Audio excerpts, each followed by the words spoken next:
previously on Gears. Let's take a look at the world of Formula One. And yesterday you would have heard me say something about yesterday or the day before. You would have heard me say something about the former owner of a Formula One team, of course, Giancarlo Minardi, saying how he was watching Sebastian Vettel around the Singapore circuit and could definitely hear a slight difference in his engine compared to everybody else. And sort of threw the idea that maybe he's got some form of traction control on his car. Well, the Italian magazine Autosprint has just released their latest edition, and on the front of the page it says Il segreto di Vettel, which is Vettel's secret, and reveals reportedly confidential information about the German's recent performance. However, and this is the big caveat over here, Autosprint does not say that Red Bull is using some kind of traction control, but rather a very clever engine mapping that mimics the behavior of exhaust-blown diffusers in the wake of the FIA's clampdown in that area. Now, my question to Autosprint is, if it's on Vettel's car, why is it not on Webber's car? You know? Especially if it's got something to do with exhaust gases. It's all the same flaw. It's all this, that, and whatever. So, you know, there's no ways. I would be so surprised to even think that any team would cheat in the world of Formula One. It just, you know, we've had it before. They do manipulate the rules very well, and they look for loopholes, but cheating, no. So I don't think, and I agree with Autosprint saying, yes, it's not traction control.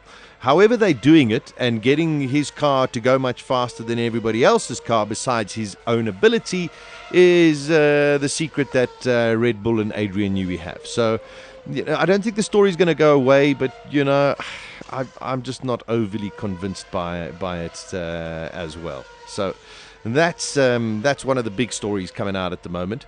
Yesterday I mentioned 22 rounds in the Formula One calendar, and team sporting director from McLaren, Sam Michael, has come out and said it's not going to be a problem. We can actually do these things. We do back-to-back races. If we've got to do 3 in a row, it's not a major thing. It comes down to logistics. If you're doing flyaway races back-to-back, that becomes very, very complicated. So we might just see, you know, the likes of like Silverstone, Germany, and Belgium, like 3 in a row or something like that. But we'll wait to see when the official calendar, because it's just a temporary calendar that comes out at this stage.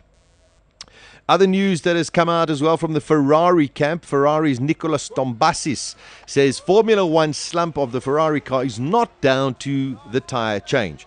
Now, the other day I was talking about Force India, who up until the tyre change has scored 59 points, and since the tyre change has only scored 2. Alonso earlier this month came out and said, we won in China, we won in Spain, and then we seemed to lose a bit of performance, especially when the 2012 Pirelli tyres came back. He said that was the point in the championship when we changed the tyres that we said bye-bye to the title. That's Alonso. Tombazis, however, comes out and says it's too simplistic to say that the tyres have been the sole reason why Ferrari has been unable to match Red Bull's form. And there are a couple of things that he really brings up that are very, very significant. The most significant has been the wind tunnel test time for the Ferrari. Ferrari's wind tunnel has been a little bit of a weak point for them and has been a little bit outdated. They are ready to reopen it later on this month in October, and Tombazis believes that it'll offer a very big boost to the team. I think it's a little bit too late for now, but perhaps for the 2014 car, they will get their calibrations and their sums correct as well. Looking at other stories, McLaren has also come out, even saying that they can do the 22 races. They say the change to from 2.4 to 1.6 turbo engine V6s next year.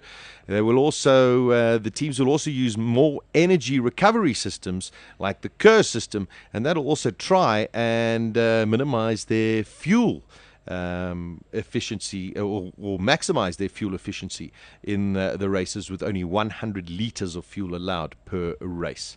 Romain Grosjean has been urged by Eric Boulier to come out and show what he can do. And that's why we come back to the whole Raikkonen with a sore back issue. Because I think for Team Lotus, Boulier would really like to see how good Sebastian Grosjean, or Romain Grosjean, actually Sebastian Grosjean, tennis player, how good Romain Grosjean actually is, because we know that he's very quick compared to Kimi Raikkonen, but let's see him against somebody else. You know, will he be that much quicker than somebody else, or will he be slower? And then it'll give us an indication of how good either Grosjean and Raikkonen really are. He's been a lot better, though. He's world class. He had such a bad reputation. He had a bad reputation because of the press. Nothing else. He's brilliant. Anyway. I also think he's brilliant. Yeah, that's great. Okay, fine. Marussia, the smallest team, have recorded the biggest financial loss in Formula One history. Can you believe it? Lotus produced motorsport's worst set of financial records in May, where they made a loss of £56 million. Marussia have outdone them with £57.6 million. Okay. Although the numbers made for poor reading, the team are convinced they will be better next year, and the investors have moved to clear £130 million worth of debt. And of course, the main player of the Marussia team is Aon, A-O-N, whose chairman is none other than Max Chilton's dad. Is Kimi Raikkonen still saying that Lotus haven't paid him? I'm sure they have sorted those issues out now, but at one stage, yes, they hadn't paid him. And that, was a little bit of a bad thing to happen. Sasha, if you win a race, because Yes. they get paid, if you win a race, do you win money, like as in Not a golf tournament? No, not so they get up there, they get the trophy. They don't get money from the sport. Okay. They get money from the team. Now, most of them are on what you call a normal retainer. So someone like Fernando Alonso or Lewis Hamilton, for example, gets paid £25 million a season to race for Mercedes-Benz. That could well be just his contract. But in their contracts, they might have win bonuses, podium bonuses, all of those things. And this is where Lotus, unfortunately, got unstuck with Kimi Raikkonen, because they didn't know their car was going to be that good, or Kimi was going to be that good.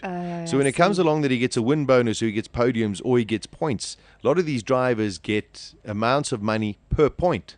And all of a sudden, you score 100 points, and you're getting $50,000 per point. That's a lot of money.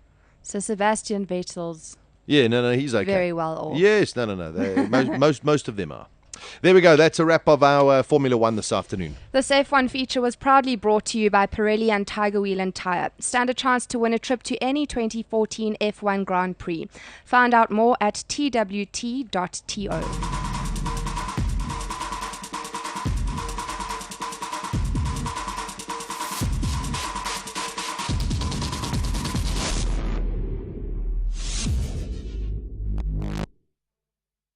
Win a trip for two to any 2014 Formula One Grand Prix of your choice. Plus, you can double your chances when you buy any 2 or more Pirelli tyres. Get to your nearest Tiger Wheel and Tyre to enter. Only at Weekdays from 12 to 2 p.m. Central African Time. Beautiful. Gears with Sasha Martinengo.